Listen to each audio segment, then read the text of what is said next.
السلام علیکم ورحمۃ اللہ وبرکاتہ۔ بسم اللہ الرحمن الرحیم۔ ابا کی وفات کے بعد سوتیلی ماں مجھے ایک بڑی کوٹھی پر برتن دھونے کے لیے بھیجنے لگی۔ مجھے پڑھنے لکھنے کا بہت شوق تھا۔ میں نے پرائیویٹ BA کر رکھا تھا۔ مالکن کا بیٹا مقابلے کے امتحان کی تیاری کر رہا تھا۔ اس کی کتابیں لے کر میں نے بھی خوب محنت کی اور اس کے ساتھ ہی امتحان دے دیا۔ اماں کو اس بات کی خبر نہیں تھی اور ایک دن جب میں کوٹھی پر برتن دھونے کے لیے گئی تو دروازہ کھولتے ہی میرے اوپر پھولوں کی بارش کر دی گئی، کیونکہ سامنے تو میرا نام ندا ہے اور میں اپنے باپ کی بڑی لاڈلی بیٹی تھی۔ میرے بابا اگرچہ مالی طور پر مضبوط نہ تھے، لیکن ان کے دل کی وسعت ایسی تھی کہ ان کے ساتھ رہتے ہوئے کبھی غربت کا احساس نہیں ہوا۔ وہ میری ہر چھوٹی بڑی خواہش کو پورا کرنے کی کوشش کرتے تھے، چاہے انہیں اپنے لیے کچھ بھی قربان کرنا پڑے۔ میرے بابا میرے لیے صرف والد نہیں تھے، وہ میرے دوست بھی تھے، میرے محافظ بھی تھے، میرے خوابوں کے سب سے بڑے حامی بھی تھے۔ میری ماں بہت نیک اور صابر عورت تھی۔ میری دنیا ماں اور بابا کے درمیان گھومتی تھی، لیکن میری دنیا اچانک اس وقت اجڑ گئی جب میری ماں ہمیں ہمیشہ کے لیے چھوڑ کر چلی گئی۔ وہ لمحہ میرے لیے ایسا تھا جیسے کسی نے میرے سینے سے دل نکال لیا ہو۔ میری ماں کے جانے کے بعد بابا بالکل ٹوٹ گئے، لیکن انہوں نے خود کو سنبھالا، شاید میرے لیے یا شاید اس لیے کہ زندگی کسی کے رکنے سے رکتی نہیں۔ کچھ مہینے گزرے اور پھر بابا نے دوسری شادی کر لی۔ شروع میں یہ بات میرے لیے بہت عجیب تھی، کیونکہ میں اپنی ماں کے علاوہ کسی اور کو اپنی ماں کے مقام پر دیکھ نہیں سکتی تھی۔ لیکن وقت کے ساتھ ساتھ میں نے خود کو سمجھایا کہ شاید بابا تنہا تھے، انہیں سہارا چاہیے تھا۔ بابا نے جس عورت سے شادی کی وہ میرے لیے ایک اجنبی تھی۔ وہ سوتیلی ماں تھی جو بظاہر تو نرم مزاج لگتی تھی، لیکن اس کی آنکھوں میں ایک سرد مہری تھی۔ ایک عجیب سا گمان ہوتا تھا جیسے وہ میرے وجود کو ایک بوجھ سمجھتی ہو۔ بابا کے سامنے وہ میرے ساتھ بہت محبت سے پیش آتی تھی، مجھے بیٹا کہہ کر بلاتی تھی، میرے کپڑے دھوتی تھی، میرے لیے کھانا بناتی تھی۔ لیکن جیسے ہی بابا گھر سے باہر جاتے یا رات کو سو جاتے، وہ عورت اپنا اصلی چہرہ دکھانے لگتی۔ وہ مجھے گھر کے کاموں میں الجھائے رکھتی تھی۔ وہ مجھے طعنے دیتی تھی کہ اب تو بڑی ہو گئی ہے، ہر وقت پڑھنے بیٹھ جاتی ہے، کبھی کام بھی کر لیا کرو۔ لیکن میں پھر بھی برداشت کرتی رہی، کیونکہ بابا میرے ساتھ تھے اور جب تک وہ تھے میں خود کو محفوظ سمجھتی تھی۔ وہ میرے لیے ایک ڈھال تھے۔ لیکن پھر وہ دن آ گیا جس نے میری زندگی کا سارا نقشہ بدل دیا۔ وہ دن میری زندگی کا سب سے برا دن تھا جب بابا کا اچانک انتقال ہو گیا۔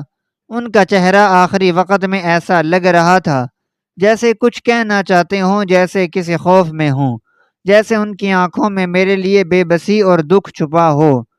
جاتے جاتے انہوں نے اپنی بیوی یعنی میری سوتیلی ماں سے کہا تھا کہ میری بیٹی کا خیال رکھنا، لیکن ان کی آنکھوں میں شک کی ایک چمک تھی، جیسے وہ جانتے تھے کہ یہ عورت میرے ساتھ کیا کرے گی۔ بابا کا چلے جانا میرے لیے ناقابل برداشت دکھ تھا۔ میں نے خود کو تنہا اور بے بس محسوس کیا۔ میری دنیا اجڑ گئی، میری دعائیں سننے والا کوئی نہ رہا۔ اور پھر کچھ دن بعد جیسے ہی سوگ ختم ہوا، میری سوتیلی ماں نے اپنا اصل رنگ دکھانا شروع کر دیا۔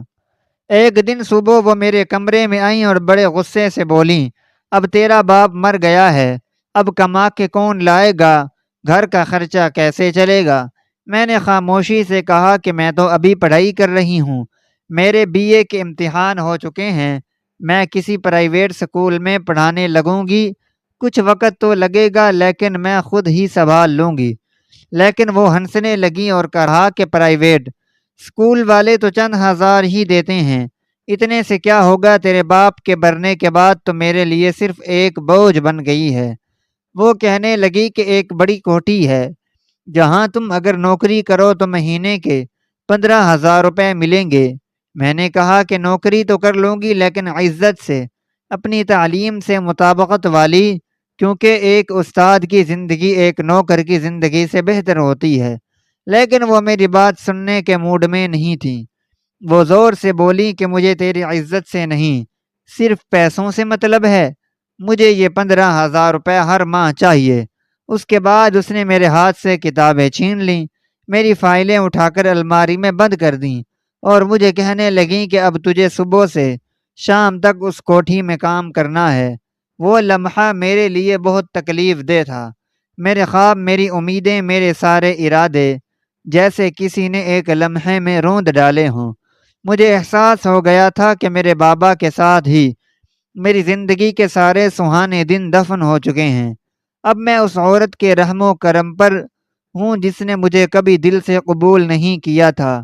میں جان چکی تھی کہ میرے لیے آگے کا ہر دن ایک آزمائش ہوگا اور ہر رات ایک اذیت، کیونکہ میں اب صرف ایک کام والی بن کر رہ گئی تھی۔ نہ میرے پاس تعلیم تھی، نہ سہارا، نہ کوئی اپنا تھا جو مجھے اس اندھیرے سے نکال سکتا۔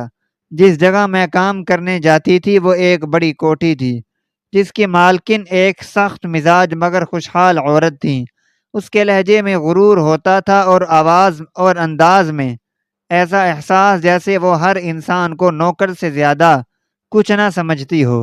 میں روزانہ صبح جلدی اٹھتی تھی، اپنی سوتیلی ماں کے دروازے سے گزرتی تھی جو نیند میں بھی اپنی زبان سے زہر اگلنے میں مصروف ہوتی تھی، اور پھر اس کوٹھی کے لیے نکل پڑتی تھی۔ کوٹھی کا ماحول مجھ جیسے سادہ انسان کے لیے عجیب تھا، مگر میں نے خود کو حالات کے مطابق ڈھال لیا تھا۔ کام کرتے ہوئے میں چپ چاپ رہتی تھی، ہر کام خاموشی سے مکمل کرتی تھی تاکہ کسی کو شکایت کا موقع نہ ملے۔ اس کوٹھی میں مالکن کا ایک بیٹا بھی تھا جس کا نام سفیر تھا۔ وہ میری ہی عمر کا تھا لیکن اس کا انداز اور گفتگو مجھ سے بالکل مختلف تھا۔ وہ میری طرف کبھی ایسی نظر سے نہیں دیکھتا تھا جو مجھے ناگوار گزرے، بلکہ وہ اپنے کام میں لگا رہتا تھا اور اکثر کسی نہ کسی کتاب یا نوٹ بک میں مصروف رہتا تھا۔ ایک دن میں حسب معمول کام میں مصروف تھی اور کھانے کی ٹرے تیار کر کے اس کے کمرے میں لے گئی تو میں نے دیکھا کہ وہ فون پر کسی سے کہہ رہا تھا، یار یہ سوال حل ہی نہیں ہو رہا، لگتا ہے سر کے پاس جانا پڑے گا۔ وہ تھوڑا پریشان لگ رہا تھا۔ جیسے ہی اس نے فون بند کیا میں نے آہستہ سے کہا کہ چھوٹے صاحب، آپ کا کھانا اور ٹرے آپ کے سامنے رکھ دی۔ وہ جلدی سے اٹھا اور بولا، سائڈ پر رکھ دو، میں ابھی ہاتھ منہ دھو کر آتا ہوں۔ وہ چلا گیا اور میں نے کھانے کی ٹرے سائڈ پر رکھی، لیکن میرا دھیان اس سوال کی طرف چلا گیا جو وہ حل کرنے کی کوشش کر رہا تھا۔ تجسس کے مارے میں نے سوال دیکھنا شروع کیا۔ مجھے وہ سوال سمجھ میں آ گیا کیونکہ میں نے ایسا ہی سوال اپنے BA میں کیا تھا۔ میں نے بغیر کسی جھجک کے وہ سوال حل کر دیا اور پھر ٹرے کو سلیقے سے ٹھیک کیا اور کمرے سے نکل گئی۔ تھوڑی دیر بعد جب وہ واپس آیا تو میں نے اس کے چہرے پر الجھن دیکھی، لیکن وہ کھانے میں مصروف ہو گیا۔ آدھے گھنٹے بعد اس نے کسی اور ملازم کو بھیج کر مجھے بلوایا۔ میں ڈر گئی کہ پتہ نہیں کیا بات ہے۔ میں دبی دبی چال چلتی اس کے کمرے میں پہنچی تو اس نے فوراً سوال والی کاپی میری طرف بڑھا کر کہا کہ یہ سوال تم نے حل کیا تھا؟ میں نے آہستہ سے کہا جی۔ اس نے حیرت سے میری طرف دیکھا اور بولا، اتنا مشکل سوال تم نے کیسے کر لیا؟ میں نے نظریں جھکائے ہوئے جواب دیا، کیونکہ میں پڑھی لکھی ہوں۔ وہ حیرت میں ڈوبا رہا جیسے اس نے میری ذات کو پہلی بار کسی اور زاویے سے دیکھا ہو۔ اس نے پوچھا، تم نے کہاں تک پڑھا ہے؟ میں نے کہا کہ میں نے BA کیا ہے اور میں آگے پڑھنا چاہتی تھی لیکن حالات نے مجھے یہاں تک پہنچا دیا۔ اس کے چہرے پر ایک افسوس کی جھلک ابھری۔ اس نے کہا کہ کوئی بات نہیں، تم اب بھی پڑھ سکتی ہو، میری کتابیں لے کر پڑھ لو، میں مقابلے کے امتحان کی تیاری کر رہا ہوں۔ میں نے آہستہ سے کہا کہ وہ تو میرا بھی خواب تھا، لیکن اب مجھے نہیں لگتا کہ میں کامیاب ہو سکوں گی کیونکہ حالات اجازت نہیں دیتے۔ اس نے کہا کہ کامیابی ایک دن میں نہیں ملتی، تم اس دفعہ صرف تجربے کے طور پر امتحان دے دو، کچھ سیکھو گی تو اگلی بار زیادہ بہتر تیاری ہو جائے گی۔ اس کی بات میں ایک امید تھی ایک روشنی تھی جو میں نے مدتوں بعد محسوس کی۔ میں نے دھیرے سے کہا کہ یہ بات بھی ٹھیک ہے۔ اب میں کام کے بعد اس کی کتابیں چپکے سے لے کر پڑھنے لگی تھی۔ وہ جب فارغ ہوتا تو ہم مل کر پڑھتے۔ وہ جو سمجھتا تھا مجھے بتاتا اور میں جو جانتی وہ اسے سمجھاتی۔ ہم دونوں ایک دوسرے کے لیے ایک طرح سے مددگار بن گئے، لیکن یہ ساری باتیں ہم خفیہ رکھتے، کیونکہ اگر مالکن کو ذرا سا بھی شک ہو جاتا تو میری نوکری خطرے میں پڑ سکتی تھی۔ مجھے یہ بھی ڈر تھا کہ اگر سوتیلی ماں کو پتہ چل گیا تو وہ مجھے گھر سے ہی نکال دے گی، لیکن سفیر بہت مددگار تھا۔ وہ میرے لیے کتابیں الگ کر دیتا، وہ سمجھانے کے لیے وقت نکالتا اور کبھی کبھی مجھ سے کہتا کہ تم میری دوست ہو۔ جب اس نے پہلی بار مجھے اپنی دوست کہا تو میں کچھ لمحوں کے لیے خاموش ہو گئی، کیونکہ میں نے کبھی کسی غیر مرد سے ایسی بات نہ سنی تھی اور نہ ہی ایسے کسی سے تعلق کی اجازت دی تھی۔ لیکن اس کی آنکھوں میں کوئی غلط ارادہ نہ تھا، اس کے لہجے میں سچائی اور نرمی تھی۔ وہ صرف میری مدد کر رہا تھا اور میں نے محسوس کیا کہ اس کی دوستی میں بھی ایک خلوص تھا۔ اب ہم دونوں اکثر پڑھتے وقت ایک دوسرے کی مدد کرتے، لیکن شاید کسی طرح یہ بات اس کی ماں تک پہنچ گئی، اور ایک دن اس نے اپنی ملازمہ کے ذریعے میری سوتیلی ماں تک یہ شکایت بھجوا دی کہ ندا میرے بیٹے سے زیادہ ہی فری ہونے کی کوشش کرتی ہے۔ میں گھر گئی تو میری ماں مجھے کہنے لگی، اچھا تو نے بھی اپنی ماں کی طرح یہ کام پکڑا ہے؟ تیری ماں نے بھی تو محبت کی شادی کی تھی، اور تیری ماں کے انجام نے کچھ نہیں سکھایا کیا؟ اور اب تو نے بھی بڑی سامی بننے کے بارے میں سوچ لیا ہے۔ مالکن کے بیٹے کے ساتھ زیادہ فری ہونے کی ضرورت نہیں ہے، وہ تجھے نوکری سے نکال دے گی۔ میں نے بمشکل اپنی صفائی دی اور کہا کہ ایسی کوئی بات نہیں ہے، میں نے کبھی اسے غلط نظر سے نہیں دیکھا اور نہ ہی اس نے مجھے۔ لیکن میری سوتیلی ماں کہنے لگی، پھر تیری شکایت کیوں آئی ہے؟ آخر کوئی تو بات ہوگی جو مالکن کو شکایت کرنا پڑی۔ اس نے کہا کہ یہ آخری موقع ہے، اگر تجھ سے کوئی غلطی ہوئی تو یاد رکھنا پھر تجھے اس سے بھی بری جگہ کام کرنے بھیج دوں گی، جہاں نہ عزت ہوگی نہ آرام۔ میں نے روتے ہوئے کہا کہ آپ کو بالکل شرم نہیں آتی میری عزت نفس کو یوں کچل کر رکھتے ہوئے؟ تو کہنے لگی کہ نہیں آتی، مجھے شرم تیرے جیسے ناسور کے لیے شرم رکھ کے کیا کرنا ہے؟ مجھے اپنی زندگی کا تجربہ ہے، میں نے بہت دیکھ لیا ہے، مرد صرف ایک ہی مقصد کے لیے عورت کے قریب آتا ہے، اور تو بھی کسی دن بھاگ جائے گی کسی کے ساتھ۔ سفیر سے جب یہ بات کی تو وہ بہت غصے میں آ گیا، کہنے لگا کہ ماں کو ایسی حرکت نہیں کرنی چاہیے تھی، نہ تمہاری ماں کو نہ میری ماں کو۔ کوئی حق تک نہیں پہنچتا کہ وہ ہماری نیت پر شک کریں۔ تم فکر نہیں کرو، میں ہوں نا۔ لیکن مجھے ایسے لگنے لگا تھا کہ جیسے سفیر میرے بارے میں کوئی اور ہی جذبات رکھنے لگا ہے، اسے ہمیشہ میری فکر رہتی تھی۔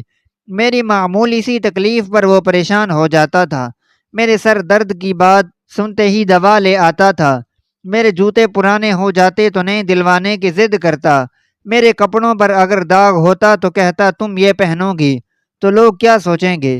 ان سب باتوں سے مجھے ڈرنے لگا تھا، کیونکہ میں ایسا کچھ نہیں چاہتی تھی، نہ میرے دل میں ایسا کچھ تھا، ورنہ جو الزام مجھ پر لگا تھا وہ سچ ہو جاتا اور میں خود کو کبھی معاف نہ کر پاتی۔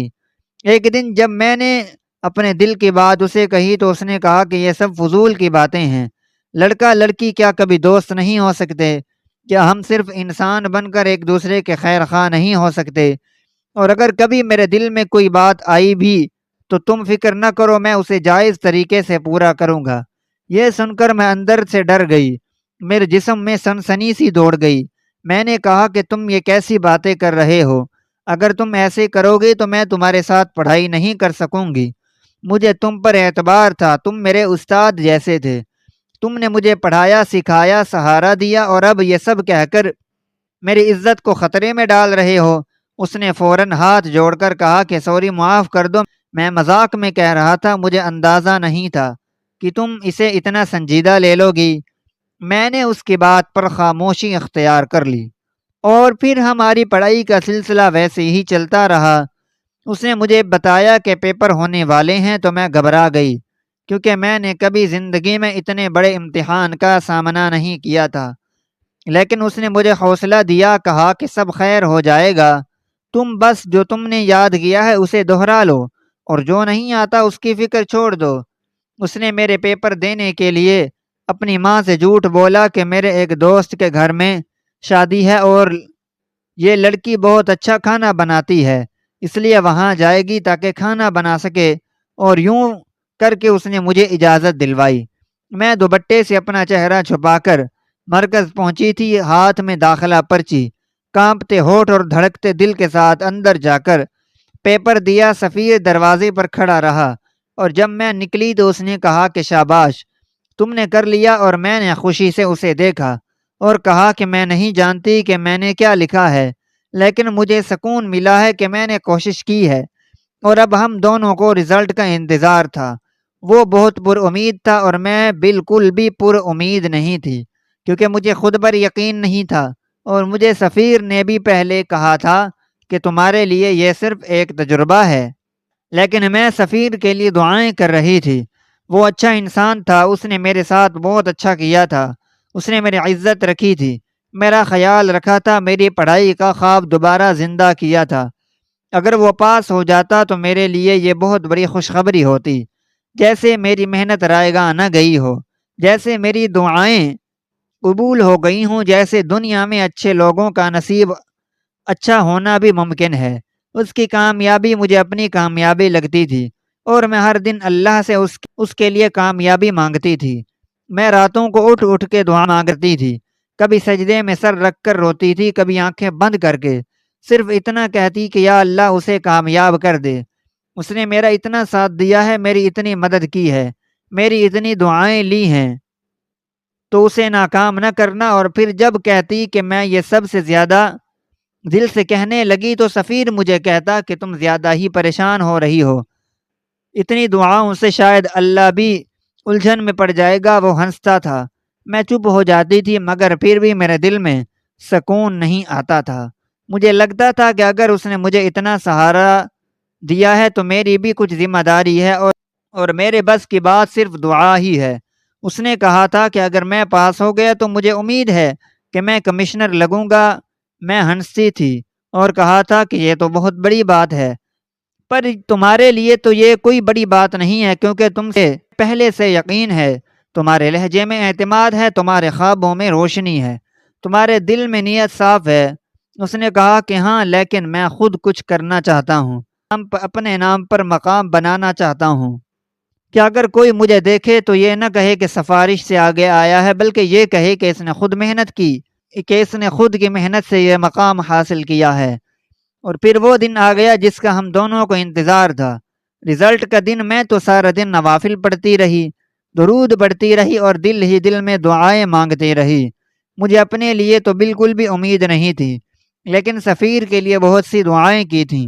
میری آنکھوں میں اس کی کامیابی کا خواب تھا، جیسے وہ کامیاب ہوگا تو میرے اندر بھی ایک چراغ جل جائے گا۔ میں نے اسے کہا کہ تم رزلٹ لے آؤ اور پریشان نہیں ہونا، سب خیر ہوگی۔ وہ کیا، اور تھوڑی دیر بعد جب واپس آیا تو اس کے چہرے پر عجیب سی اداسی تھی، جیسے صدیوں کا غم آنکھوں میں اتر آیا ہو۔ میں ایک دم سے چونکی اور سمجھ گئی کہ شاید وہ پاس نہیں ہوا، اور میرے دل پر بوجھ سا اتر آیا۔ لیکن اس نے آتے ہی کہا کہ میں تو پاس ہو گیا ہوں۔ میں نے حیرت سے کہا تو پھر اداس کیوں ہو؟ تم پاس نہیں ہوئی ہو۔ میرے دل کو جیسے کسی نے مٹھی میں جکڑ لیا ہو، جیسے آنکھوں کے سامنے اندھیرا چھا گیا ہو۔ میں نے ایک گہرا سانس لیا اور مسکرا کر کہا کوئی بات نہیں، مجھے ویسے بھی امید نہیں تھی، میں نے تو بس دعا کی تھی، اور جو ہونا تھا وہ ہو گیا۔ لیکن وہ ایک دم سے ہنسا اور کہا کہ پاگل، پاس ہو گئی ہو تم بھی اور میں بھی۔ میں حیرت سے اسے دیکھتی رہ گئی، مجھے تو یقین ہی نہیں آیا، جیسے یہ سب خواب ہو۔ کبھی میں ہنستی، کبھی میں روتی، کبھی خود کو چٹکی کاٹتی، کبھی اس کا ہاتھ پکڑ کر پوچھتی تھی کہ سچ کہہ رہے ہو نا؟ اس نے کہا کہ بہت بڑی خوشخبری ہے، اور میں نے کہا کہ کس کو سناؤں؟ خوشخبری تم تو اپنی ماں کو سناؤ گے، جو تم پر فخر کرے گی، جو تمہارے لیے خوش ہوگی۔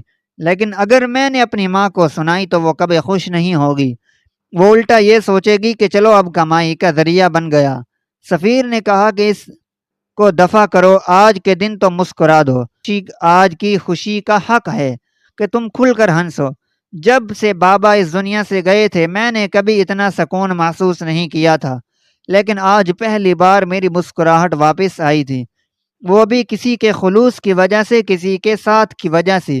پھر پوسٹنگ کا سلسلہ شروع ہوا تو جیسے خواب حقیقت بننے لگے۔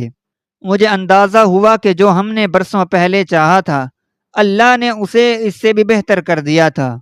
میری سوتیلی ماں کو جب یہ خبر ملی کہ میں افسر لگ گئی ہوں تو وہ لوگوں کے سامنے بڑی خوش ہو رہی تھی، ہر کسی کو بتاتی تھی کہ میری بیٹی افسر لگ گئی ہے، میری بیٹی ہے، میری بیٹی ہے، جبکہ وہ تب یہ سب بھول چکی تھی کہ جب میں اس کے لیے محض ایک نوکرانی تھی، جب وہ میری پڑھائی بند کروا رہی تھی، جب وہ مجھے طعنے دیتی تھی، جب وہ میری عزت نفس کو روندتی تھی، اب اسے میری کامیابی اپنی لگنے لگی تھی، جیسے میں اس کی بیٹی ہوں۔ لیکن مجھے وہ سب یاد تھا، مجھے وہ راتیں یاد تھی جب میں چپ کے روتی تھی، جب میں دیوار سے لگی دعا کرتی تھی، جب میرے پاس کچھ نہیں تھا، نہ وقت، نہ امید، نہ کوئی سہارا۔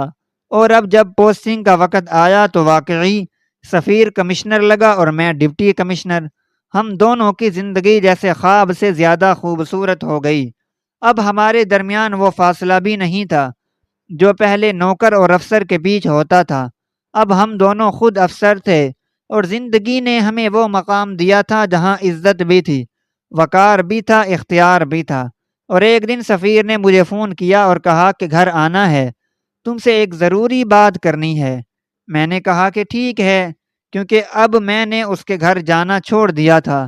نہ اب میں کام کے لیے جاتی تھی، نہ کسی مجبوری کے تحت، بلکہ اب ہم لوگ صرف فون پر رابطہ کرتے تھے، وہ بھی کبھی کبھار بات ہوتی تھی، کیونکہ ہمارا ٹریننگ اور پوسٹنگ کا عرصہ کافی لمبا اور مصروف ہوتا تھا۔ اب جب اس نے مجھے یوں اچانک بلایا تو میرے دل میں کئی سوالات نے جنم لیا۔ پتہ نہیں اس نے مجھے اچانک کیوں بلایا ہے، کیا کوئی اور مسئلہ ہے، کیا وہ کسی اور وجہ سے پریشان ہے، یا کوئی ایسی بات ہے جو وہ فون پر نہیں کہہ سکتا۔ میں نے سوچا شاید وہ چاہتا ہے کہ میں کسی بڑے فیصلے کے لیے تیار ہو جاؤں، شاید وہ اپنے دل کی بات کہنا چاہتا ہے، یا شاید کوئی اور بات ہے جس میں اسے میری رائے چاہیے۔ میں نے تیاری کی اور دل میں کئی طرح کے خیالات لے کر اس کے گھر کی طرف روانہ ہوئی۔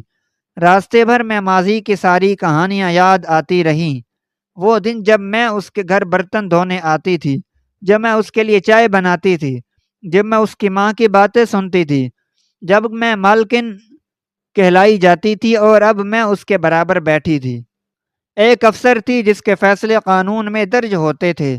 میں سوچتی جا رہی تھی کہ یہ زندگی کتنی بدل گئی ہے، اور انسان اگر محنت کرے تو رب اسے کہاں سے کہاں تک پہنچا دیتا ہے۔ اور پھر میرے قدم اس کے دروازے پر تھے جہاں سے میری عزت نفس بار بار زخمی ہوئی تھی۔ اب وہی دروازہ میرے لیے کھلا تھا، ایک نئی پہچان کے ساتھ، ایک نئی شناخت کے ساتھ، ایک نیا خواب لیے ہوئے جس کا مطلب ابھی میرے لیے بھی مکمل واضح نہیں تھا۔ میرے دل میں ایسی ویسی کوئی بات نہیں تھی، مجھے نہیں لگتا تھا کہ سفیر کسی معاملے میں سنجیدہ ہے، کیونکہ اب تو اس کے پاس کرنے کے لیے اور بہت سے کام تھے۔ میں جیسے ہی گھر کے اندر داخل ہوئی تو میرے سر پر پھولوں کی برسات ہونے لگی۔ میں حیران رہ گئی، اتنے سارے پھول تھے کہ حیران تھی کہ کوئی اتنے سارے پھولوں کو کیسے اس گھر میں لایا، اور کس طرح سے اس نے یہ انتظام کیا، اور یہ انتظام کیوں کیا گیا۔ میرا دماغ سوچنے سے قاصر تھا، لیکن دل ہی دل میں بہت خوش ہو رہی تھی۔ پھول تھے کہ ختم بھی نہیں ہو رہے تھے، مجھ پہ گرتے ہی چلے جا رہے تھے۔ جیسے ہی پھولوں کی برسات تھمی، میں نے نظریں اٹھا کر سامنے دیکھا تو سفیر میرے سامنے گھٹنوں کے بل بیٹھا تھا۔ اس کے ہاتھ میں ایک نازک سی انگوٹھی تھی جو میرے لیے تھی۔ میں نے کبھی سوچا بھی نہیں تھا کہ زندگی مجھے اتنی خوبصورتی سے حیران کرے گی۔ میرے لیے یہ لمحہ خواب جیسا تھا، ایک ایسا خواب جو میں نے کبھی دیکھا ہی نہیں تھا، لیکن جو حقیقت میں میری آنکھوں کے سامنے تھا۔ سفیر نے نظریں جھکائے بغیر بہت نرمی سے کہا کہ کیا تم مجھ سے شادی کرو گی؟ میرے قدم جیسے زمین میں دھنس گئے، میرے لفظ میرے لبوں پر آ کر رک گئے۔ میں اسے بس دیکھتی ہی رہ گئی، میری آنکھیں بھر آئی تھیں، لیکن ان میں آنسو خوشی کے تھے، خوشی ایسی جو برسوں کی محرومی کے بعد ملتی ہے۔ وہ لمحہ ایسا تھا جو میں ہمیشہ کے لیے اپنے دل میں قید کرنا چاہتی تھی۔ سفیر کی ماں بھی ہمارے پیچھے کھڑی تھی اور ان کی آنکھوں میں بھی خوشی صاف جھلک رہی تھی۔ انہوں نے مجھے اشارے سے کہا کہ ہاں کہہ دو بیٹا، اور میری زبان نے خود بخود ہاں کہہ دیا۔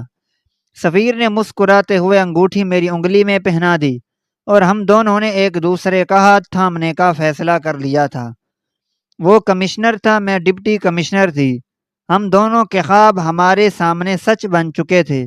ہم نے نکاح کر لیا اور ایک خوبصورت سادہ سی تقریب میں ایک دوسرے کے ہو گئے۔ ہماری زندگی جیسے مکمل ہو گئی تھی۔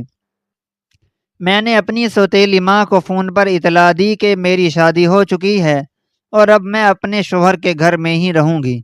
انہوں نے فوراً کہا کہ میں بھی وہیں رہوں گی، لیکن میں نے انہیں نرمی سے کہا کہ نہیں، آپ میرے ساتھ نہیں رہ سکتی، کیونکہ میرے شوہر کو یہ بات پسند نہیں ہے۔ میں نے ان کے لیے شہر میں بہترین علاقے میں ایک فلیٹ لے لیا ہے جہاں پر ہر سہولت موجود تھی۔ میں ہر ماہ راشن بھجواتی تھی اور جو رقم مانگتی میں خاموشی سے دے دیتی۔ میں نے کبھی یہ نہیں کہا کہ میرے پاس نہیں ہے یا میں نہیں دے سکتی، لیکن میں نے دل میں ایک فاصلہ رکھا، کیونکہ انہوں نے میری زندگی میں جو تلخیاں گھولیں وہ اتنی آسانی سے ختم نہیں ہو سکتی تھیں۔ میں نے کبھی ان کو برا بھلا نہیں کہا، بلکہ ہمیشہ ماں کہا، ان کے منہ پر بھی اور پیٹھ پیچھے بھی، کیونکہ میری تربیت نے مجھے یہی سکھایا تھا کہ اگر کوئی تمہیں تکلیف دے تو تم بدلے میں اچھا سلوک کرو۔ میں نے اپنی کامیابی کو ان کے طعنوں کا جواب نہیں بنایا، بلکہ ان کی ضروریات کا وسیلہ بنا دیا۔ میں جانتی تھی کہ انہوں نے میرے ساتھ زیادتی کی، لیکن میں نے صرف خاموشی اور بھلائی کو چنا، کیونکہ میں نہیں چاہتی تھی کہ وہ میری کامیابی کو اپنی شکست سمجھیں۔ میں نے انہیں اپنے سے الگ رکھا لیکن عزت دی۔ سفیر نے بھی کہا کہ جس نے تمہارے دل کو دکھ پہنچایا ہو، میں اس کو اپنے گھر میں برداشت نہیں کر سکتا، اور میں نے کہا کہ تمہارا حق ہے، میں تمہارے فیصلے کی قدر کرتی ہوں۔ ہم دونوں نے اپنی زندگی کی شروعات بہت سادگی سے کی، لیکن اس سادگی میں جو سکون تھا وہ شاید بڑے محلات میں بھی نہیں ملتا۔ میرے دل میں ایک خواہش ضرور تھی کہ اگر میرے اپنے ماں باپ زندہ ہوتے تو یہ خوشی ان کی آنکھوں کا خواب ہوتی۔ شاید وہ مجھے اس مقام پر دیکھ کر فخر سے دنیا کو بتاتے کہ یہ ہماری بیٹی ہے۔ شاید میری ماں میری پیشانی چومتی اور میرے بابا میری کامیابی پر دعائیں دیتے، لیکن قسمت کو کچھ اور ہی منظور تھا۔ مجھے اندازہ تھا کہ ان کی دعاؤں نے ہی مجھے یہاں تک پہنچایا ہے۔ ان کے نہ ہونے کے باوجود ان کی دعاؤں کی تاثیر میری زندگی میں موجود رہی۔ سفیر ہر وقت میرا خیال رکھتا تھا۔ وہ نہ صرف ایک شوہر بلکہ ایک بہترین دوست بھی تھا۔ ہمارے درمیان عزت، محبت اور اعتماد کا رشتہ تھا جو دن بدن مضبوط ہوتا جا رہا تھا۔ ہم نے اپنی پوسٹنگ کے دوران ایک دوسرے کو مکمل سپورٹ کیا اور کبھی کسی معاملے میں ایک دوسرے پر بوجھ نہیں ڈالا۔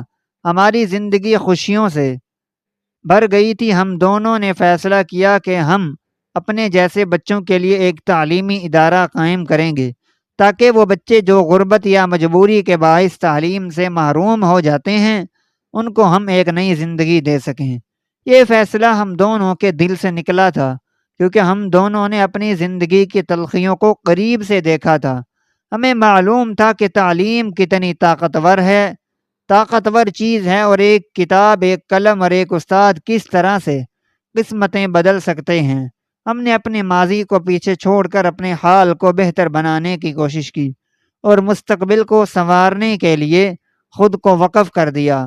میں اکثر راتوں کو سوچتی تھی کہ اگر میں اس دن ہمت نہ کرتی، اگر میں خود کو حالات کے آگے جھکا دیتی، اگر میں سفیر کا ساتھ نہ پاتی تو آج کہاں ہوتی؟ شاید وہی برتن دھو رہی ہوتی، شاید کسی اور کے تانے سن رہی ہوتی۔ لیکن میں نے ہار نہیں مانی، اور یہی میری کامیابی کی بنیاد بن گئی۔ اللہ نے میری نیت دیکھی، میرے صبر کو پرکھا اور پھر مجھے اس مقام تک پہنچا دیا جہاں میں اپنے جیسے بے شمار لوگوں کے لیے روشنی کی کرن بن گئی۔ میری زندگی کا ہر دن اب مقصد سے بھرا ہوا تھا۔ میں ہر صبح شکر کے ساتھ آنکھیں کھولتی اور ہر رات دعا کے ساتھ سوتی۔ میری زندگی میں اگر کوئی کمی تھی تو وہ صرف اپنے ماں باپ کی موجودگی کی تھی، لیکن میں جانتی تھی کہ وہ جہاں بھی ہوں گے میری کامیابی دیکھ کر خوش ہوں گے، اور یہی سوچ میرے دل کو سکون دیتی تھی۔ میری اور سفیر کی کہانی ایک عام سی شروعات سے ایک غیر معمولی انجام تک پہنچی تھی، اور اس کی بنیاد محبت، احترام اور نیت کی سچائی تھی۔ ہم نے دکھ سہے لیکن ان کو جیت میں بدلا، ہم نے ٹھوکر کھائی لیکن گر کر سنبھلنا سیکھا، اور پھر وہی زخم ہمارے لیے طاقت بن گئے۔ زندگی نے ہمیں بہت کچھ سکھایا، اور ہم نے ہر سبق کو اپنے دل میں بسا لیا، کیونکہ سبق ہمیں آگے بڑھنے کی راہ دکھاتے تھے اور ہمیں یاد دلاتے تھے کہ جہاں نیت صاف ہو وہاں منزل کبھی دور نہیں ہوتی۔ اللہ بھی ان کی مدد کرتا ہے جو اپنی مدد آپ کرتے ہیں۔ آپ کو میری کہانی سن کر کیسا لگا؟ اپنی رائے سے ضرور آگاہ کیجیے گا۔ باقی میں آخر میں بھی یہ ضرور کہنا چاہوں گا کہ ہر کسی کو مطلب کی ضرورت ہوتی ہے، جیسے سفیر تھا میری زندگی میں مدد کرنے کے لیے۔ ایسے میں اگر کوئی آپ کی مدد کرنے کے لیے موجود ہو تو اس کا ہاتھ ضرور تھامیں، کیونکہ ہر کسی کے لیے کوئی نہ کوئی ہو تو اس سے بہتر کیا بات ہو سکتی ہے، اور جو درد چھپاتے ہیں ان کو دوا نہیں ملتی۔ یہ بات سچ ہے کہ اگر سفیر نہیں ہوتا تو میں آج اس مقام پر کبھی بھی نہ پہنچتی۔ ہماری یہ آج کی کہانی آپ کو کیسی لگے؟